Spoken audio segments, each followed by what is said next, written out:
So as a child, you learn these things and you accept them on faith. And I still have that faith, but as I got older, I came to it through intellect and through reading. The written word was very important because it was, you got all those books, the Bible, you've got the different gospels and stuff that people are quite familiar with. Right now, hidden deep in Ethiopian monasteries, there exists a version of Jesus Christ that the world was never meant to see. This is not the gentle, pale, comforting figure familiar to Western Christianity. This is a cosmic force, blazing with authority, whose very presence bends time, space, and reality itself. His miracles aren't acts of kindness. They restore the universe to its original divine order. For centuries, Western tradition softened him, erased the more terrifying and majestic aspects of his story, and turned his divine authority into a manageable, comforting image. But the manuscripts preserved by monks in remote cliffside monasteries tell a far darker, far more powerful story, one that survived centuries of suppression, hidden from billions of believers. The twist? Mel Gibson isn't imagining this. The path he's filming in Rome, angels falling, journeys through hell, the resurrection like you've never seen, is already described in texts nearly 2,000 years old. You're about to encounter a Christ that history tried to erase. And if this version survived untouched for millennia, what other forbidden truths have been buried, waiting for the right moment to surface? Before we proceed, subscribe now. Discoveries like this happen all the time, and you don't want to miss them. Mel Gibson's ambitious project. As of now, at Sanita Studios in Rome, Mel Gibson is orchestrating what he calls the most ambitious project of his career, the resurrection of the Christ.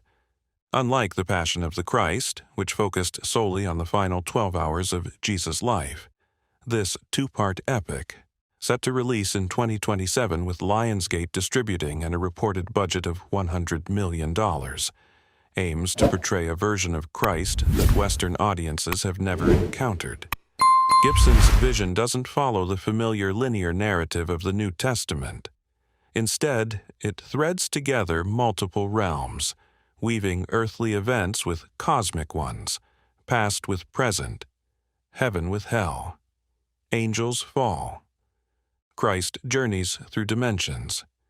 Reality itself bends under the weight of the story he's bringing to life. This isn't cinematic invention alone. Gibson has repeatedly cited his sources, including the Book of Enoch, the Ascension of Isaiah, and the Ethiopian Bible, texts preserved outside the Western canon for centuries. Scholars like Dr. George Nicholsburg of the University of Iowa have documented the influence of Enoch on the New Testament, noting striking parallels between its visions and Revelation 1, written around 95 CE. Meanwhile, the Ethiopian manuscripts, meticulously copied in cliffside monasteries in the Tigray Mountains, survived the purges of the Council of Laodicea in 363 CE, when many texts were destroyed or declared apocryphal. These ancient records describe Christ as a being of cosmic authority, descending through heavens, veiling his divinity until his human incarnation, confronting fallen angels, and moving through hell itself. Gibson's approach combines this deep historical research with his cinematic ambition, promising audiences a Christ who is both terrifyingly majestic and intimately human. While the scale is unprecedented, the goal is clear: to reconnect modern viewers with the side of Christ that Western tradition has largely erased. And while the story he's telling is vast, the first part of the film will guide viewers into this hidden world without overwhelming them, setting the stage for the revelations that will follow in the second installment. Deep Recherche. The radical source material. Beneath the surface of Western Christianity lies a hidden tradition that few have ever seen. The Ethiopian Bible preserves texts such as the Book of Enoch, the Ascension of Isaiah, the Book of Jubilees, and others. manuscripts that were deliberately suppressed in Western Europe for centuries. These texts predate much of the New Testament, some dating as far back as 300 BCE, and yet they were widely read and regarded as authoritative in the religious world into which Jesus was born. The Book of Enoch, for example, offers a vision of Christ that is nothing short of cosmic, a being whose eyes blaze like fire, whose face radiates light brighter than the sun, whose voice shakes creation, and whose very presence commands angels and the structure of the cosmos. This radical depiction is more than poetic flourish. Scholars like Dr. George Nicholsburg, in his definitive English commentary on 1st Enoch, have demonstrated striking parallels between Enoch and Revelation 1, written nearly a millennium later. The same figure, the Son of Man, a righteous judge, a cosmic authority, emerges in both texts, suggesting that what Western Christianity calls revelation may actually echo an even older, deliberately hidden source. The Epistle of Jude, still part of the canon, directly quotes Enoch in verses 14 to 15, treating it as prophecy. Early church fathers, including Tertullian and Irenaeus, cited Enoch freely, acknowledging its spiritual authority long before the Council of Laodicea in 363 CE sought to ban it. The Ascension of Isaiah adds yet another layer, describing Christ's descent through 7 distinct heavens. Each level contains beings, laws, and splendors, far more complex than the simple 3-tiered cosmology familiar in Western tradition. Here, Christ intentionally veils his divinity, appearing in forms appropriate to each level until he finally arrives in Bethlehem as an infant. This is not myth. It is a carefully preserved cosmology, detailing a Christ whose authority is total, whose purpose spans all of creation, and whose journey through the heavens foreshadows the ultimate resurrection.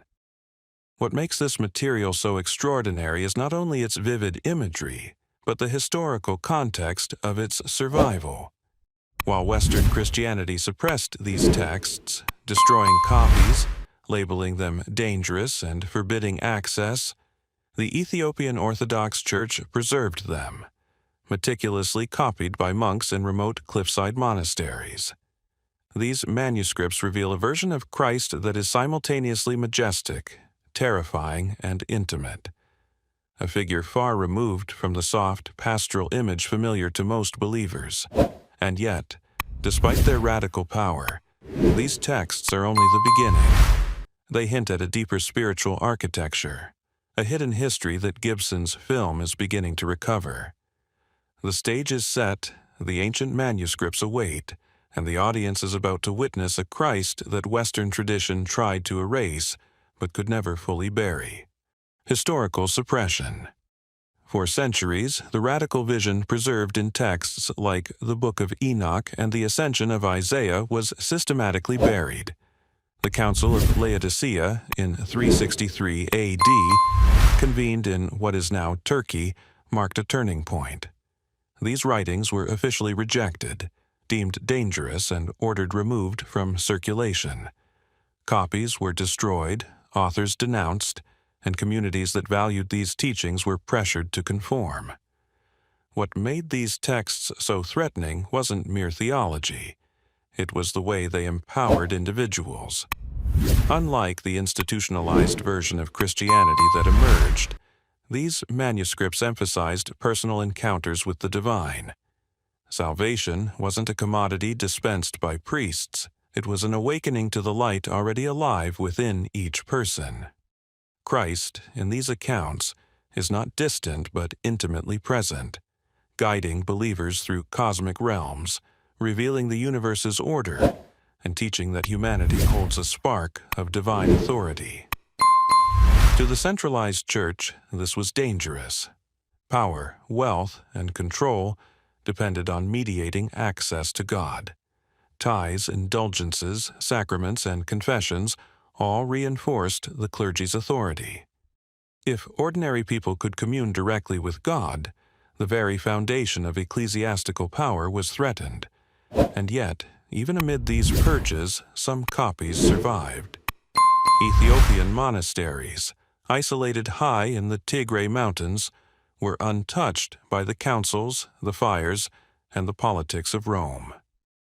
There, monks continued to copy and preserve these texts, generation after generation, ensuring that the original vision of Christ, the cosmic, overwhelming, and intimately present Christ, was never lost. The suppression reshaped Western Christianity, but it could not fully erase what was written, waiting quietly for the day the world might finally see it again. Ethiopian preservation. While Western Europe burned, banned, and buried texts that challenged the Church, Ethiopia became a sanctuary for the unaltered Word. For centuries, Ethiopian Christianity maintained manuscripts untouched by councils, politics, or imperial decrees. High in the Tigray Mountains, in monasteries carved into sheer cliffs and reachable only by rope or narrow ledges, monks worked in near total isolation. Their task was painstaking, preparing parchment from animal skins, mixing inks from minerals and plants, and copying texts in the sacred Ge'ez script, a written tradition that predates Latin or Greek dominance in Christian literature. Every manuscript they preserved offered a fuller vision of Christ, one that was cosmic, radiant, and authoritative, alongside the early teachings that Western Christianity later suppressed. The monks labored for decades on a single text, some copies taking years to complete. Illumination, illustration, and precision were not optional. They were acts of devotion, attempts to safeguard divine revelation for a world that might one day be ready to see it. Scholars like Jacques Mérier, the French art historian who studied these manuscripts, described the experience as physically shocking. Vibrant, full-color illuminations of Christ's life, preserved in pristine condition for over 1,500 years, completely unknown to the Western world. These texts included up to 88 books, compared to 66 in the Protestant Bible, containing the Book of Enoch, the Ascension of Isaiah, Jubilees, and other writings that shaped early Christian thought and worship.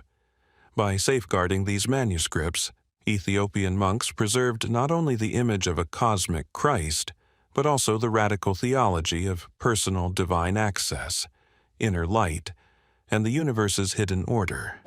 The Western world may have forgotten, but these texts survived, quietly waiting for the moment when scholars, filmmakers, and seekers would finally uncover their truths. Distinct portrayal of Christ.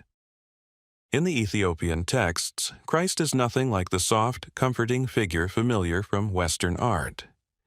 He is cosmic, overwhelming, a presence that bends the very fabric of reality. The Book of Enoch, the Ascension of Isaiah, and other manuscripts depict him not merely performing miracles, but exercising authority over the laws of creation itself.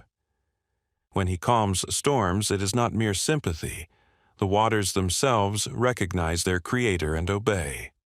When he heals or raises the dead, he restores the cosmic order, reasserting the original design of existence. Every act demonstrates power, precision, and divine sovereignty. Yet, even amid this awe-inspiring majesty, Christ remains intimately connected to humanity. These texts present a startling theological reversal. Humans are not inherently broken or merely children of dust. Instead, they are children of light, beings who carry the divine spark within themselves. Salvation, the Ethiopian manuscripts insist, is not a gift dispensed by priests or church authority. It is the awakening to the divinity already present in every soul. Inner spiritual illumination, personal communion with God, and direct experience of the heavenly order are the path to true understanding. This portrayal of Christ as both terrifyingly majestic and intimately empowering stands in sharp contrast to Western portrayals, which over centuries emphasized comfort, meekness, and a mediating institutional authority. In these texts, awe comes first.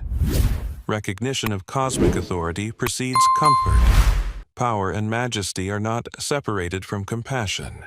They coexist, revealing a Christ whose presence alone reshapes reality and whose teachings invite humans to awaken to their own divine potential. Convergence of film and ancient texts. Mel Gibson's vision for the resurrection of the Christ doesn't simply reinterpret the familiar gospel story. It resurrects a Christ whose cosmic majesty has been hidden for centuries. The path he is filming in Rome mirrors the journeys described in the book of Enoch and the ascension of Isaiah. Christ descending through multiple heavens, passing through realms filled with angels, confronting the fallen, and deliberately veiling his divine power at each stage. Only when he reaches humanity does his full cosmic authority manifest.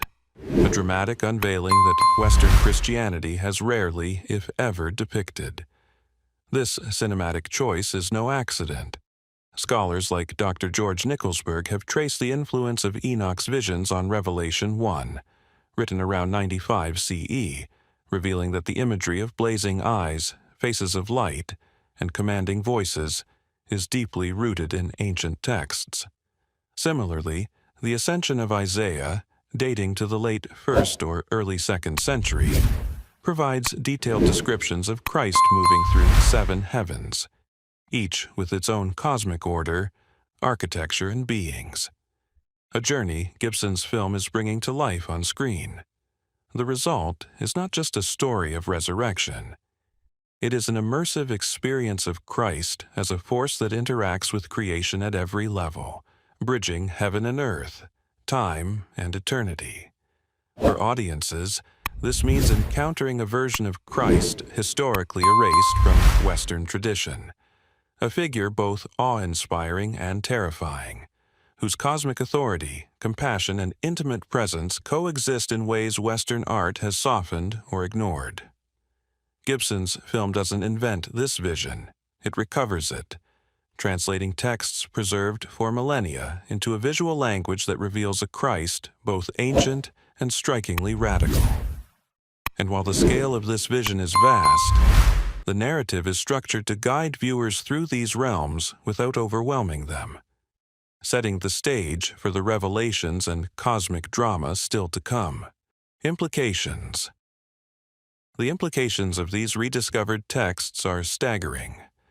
For centuries, Western Christianity has emphasized mediated access to God, hierarchical authority, and a version of salvation filtered through institutions. But the Ethiopian manuscripts tell a radically different story, one in which the divine is intimately present within every human being, where Christ exercises cosmic authority, and where individuals are invited to awaken to their own inner light. Humanity is not merely passive or broken, it is inherently divine, capable of communion with God without priests, sacraments, or intermediaries. This challenges not just theology, but the very structures that have governed religious thought for nearly 2 millennia.